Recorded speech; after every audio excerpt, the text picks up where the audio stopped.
Selamat malam, perkenalkan nama saya Rini Patricia Lumbanturuan dengan NIM 213304010123. Pada malam hari ini, kita akan masuk pada materi yang ke-15 dengan judul Sistem Akuntansi Aset Tetap. Pada materi kali ini, terdapat 5 topik yang akan kita bahas. Topik yang pertama yaitu dokumen yang digunakan. Dokumen yang digunakan untuk merekam data transaksi yang mengubah harga pokok aset tetap dan akuntansi depresiasi aset tetap yang bersangkutan adalah yang pertama, surat permintaan otorisasi investasi. Karena investasi dalam aset tetap biasanya meliputi jumlah rupiah yang relatif besar dan mencakup keterikatan dana jangka waktu panjang, maka pengendalian dari aset tetap dilakukan melalui perencanaan yang matang. Perencanaan investasi dalam aset tetap dimulsi dengan diajukannya usulan investasi kepada manajemen puncak. Yang kedua yaitu surat permintaan reparasi. Dokumen ini berfungsi sebagai perintah dilakukannya reparasi yang merupakan pengeluaran modal. Yang ketiga yaitu surat permintaan transfer aset tetap. Dokumen ini berfungsi sebagai permintaan dan pemberian otorisasi transfer aset tetap. Yang keempat yaitu surat permintaan penghentian aset tetap. Dokumen ini berfungsi sebagai permintaan dan pembelian otorisasi penghentian pemakaian aset tetap. Yang kelima yaitu surat perintah kerja.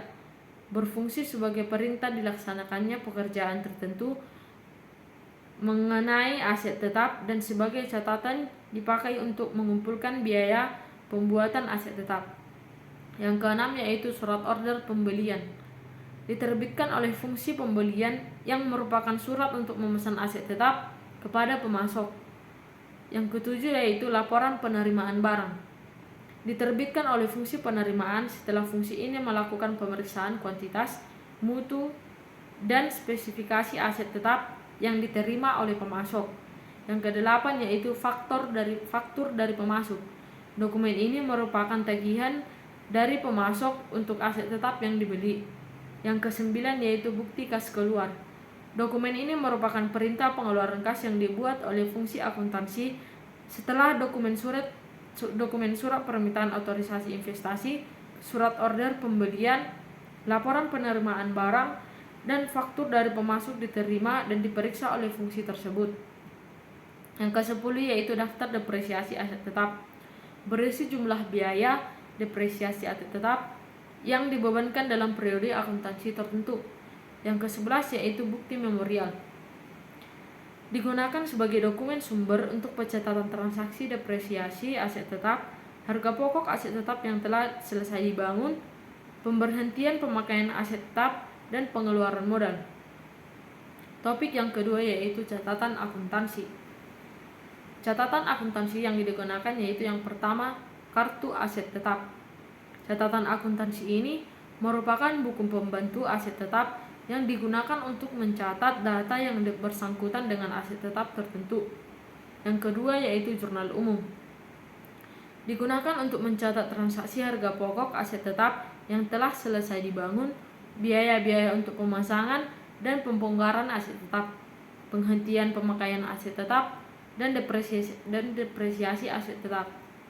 Yang ketiga yaitu register bukti kas keluar. Digunakan untuk mencatat transaksi pembelian aset tetap dan pengeluaran modal yang berupa pengeluaran kas. Topik yang ketiga yaitu fungsi yang terkait. Fungsi yang terkait dalam transaksi mengubah harga pokok aset tetap dan akumulasi depresiasi aset tetap adalah yang pertama, fungsi pemakai.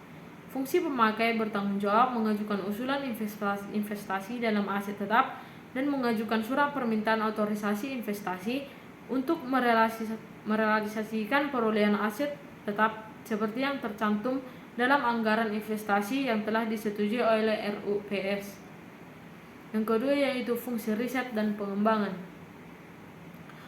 Bertanggung jawab mengajukan usulan investasi aset tetap yang dimanfaatkan bersama oleh lebih dari satu fungsi. Yang ketiga yaitu direktur yang bersangkutan.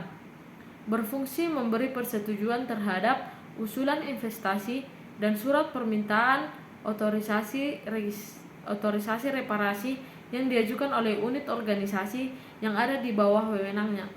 Yang keempat yaitu Direktur Utama, memberikan otorisasi terhadap semua mutasi aset tetap. Yang kelima, fungsi pembelian, bertanggung jawab memilih pemasok dan menerbitkan surat order pembelian untuk pengadaan aset tetap. Yang keenam yaitu fungsi penerimaan, bertanggung jawab melakukan pemeriksaan terhadap aset tetap yang diterima dari pemasok. Yang ketujuh yaitu fungsi aset tetap, bertanggung jawab atas pengelolaan aset tetap perusahaan. Yang kedelapan yaitu fungsi akuntansi, bertanggung jawab dalam pembuatan dokumen sumber atau bukti kas keluar dan bukti memorial untuk pencatatan mutasi aset tetap dan penyelenggaraan buku pembantu aset tetap. Topik yang keempat yaitu jaringan subsistem. Jaringan subsistem yang membentuk sistem akuntansi aset tetap adalah yang pertama, sistem pembelian aset tetap. Dirancang untuk melaksanakan pencatatan harga pokok aset tetap yang diperoleh dari transaksi pembelian. Yang kedua yaitu sistem perolehan aset tetap melalui pembangunan sendiri. Dirancang untuk mencatat harga pokok aset tetap yang diperoleh dari pembangunan yang dilaksanakan sendiri oleh perusahaan. Yang ketiga yaitu sistem pengeluaran modal. Dirancang untuk mencatat tambahan harga pokok aset tetap dengan adanya pengeluaran modal. Yang keempat yaitu sistem penghentian pemakaian aset tetap. Dirancang untuk mencatat pengurangan harga pokok dan akumulasi depresiasi aset tetap yang dihentikan pemakaiannya serta laba rugi yang timbul sebagai akibat pemberhentian pemakaian aset tetap tersebut. Yang kelima yaitu sistem transfer aset tetap. Dirancang untuk mencatat transfer aset tetap dari suatu pusat pertanggungjawaban ke pusat pertanggungjawaban yang lain. Yang keenam yaitu sistem revaluasi aset tetap.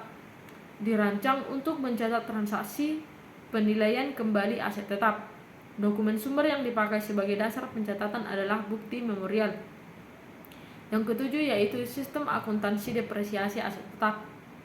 Dirancang untuk mencatat biaya depresiasi aset tetap. Dokumen sumber yang dipakai sebagai dasar pencatatan adalah bukti memorial. Topik yang kelima yaitu unsur pengendalian intern. Yang pertama yaitu organisasi. Pemakaian aset tetap harus dilaksanakan oleh lebih dari satu unit organisasi yang bekerja secara independen.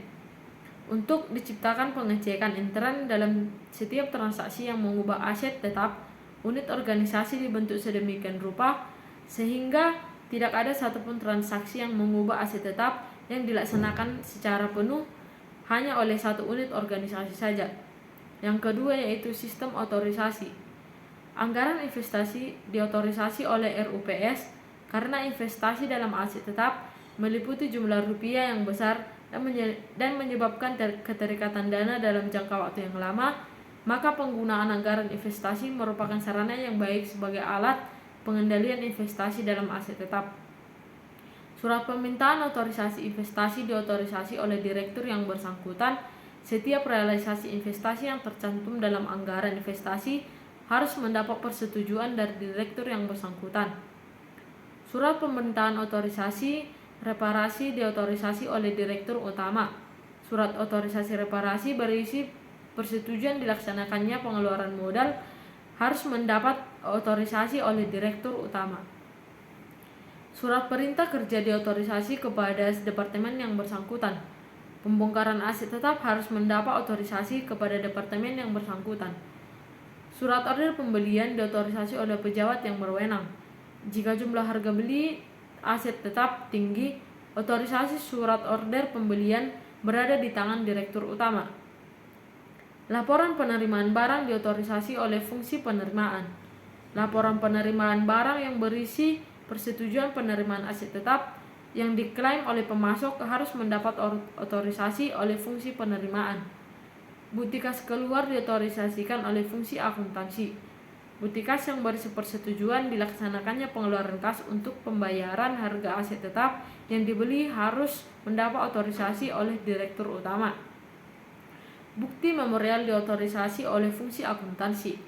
Bukti memorial yang berisi persetujuan dilaksanakannya updating terhadap kartu aset tetap dan jurnal umum harus diotorisasi oleh Kepala Fungsi Akuntansi. Yang ketiga yaitu prosedur pencatatan. Setiap pemutahiran data yang dicatat dalam kartu aktiva tetap harus dilaksanakan oleh fungsi akuntansi dan harus didasarkan pada dokumen sumber yang diotorisasi oleh pejabat yang berwenang serta dilampiri dokumen pendukung yang sah. Yang keempat yaitu praktik yang sehat.